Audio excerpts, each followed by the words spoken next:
Ethereal Games est un studio de jeux vidéo. Nous travaillons actuellement sur Last Earth, un jeu mobile, free-to-play et à destination du marché mondial.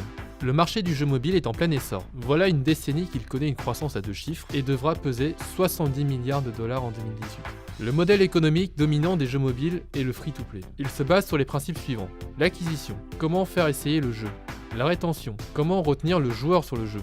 La monétisation, comment lui faire générer des revenus.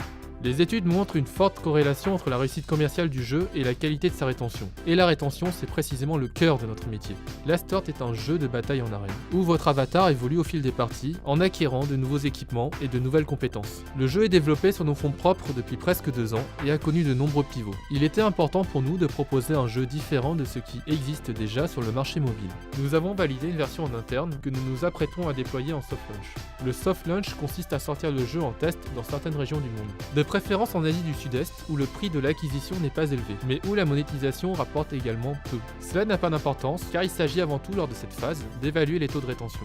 Ceci conclura la première phase de développement. Le jeu n'aura cependant une durée de vie que d'1 semaine, c'est-à-dire qu'au-delà de cette durée, les joueurs auront épuisé tout le contenu, et les chiffres de rétention s'effondreront. La prochaine phase consiste à améliorer les taux de rétention existants, étendre la durée de vie du jeu pour avoir les chiffres jusqu'à 1 mois, et travailler la monétisation.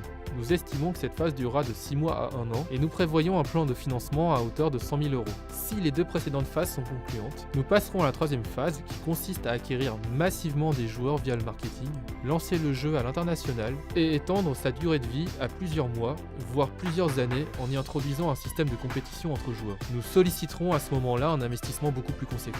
En attendant, Ethereal est parvenu à s'autofinancer en employant ses compétences de développement de jeux vidéo pour d'autres entreprises. Nokia entre autres, pour qui nous avons développé un jeu leur permettant de promouvoir leur réseau 5G et grâce à qui nous sommes aujourd'hui présents à la colloque du Technium France.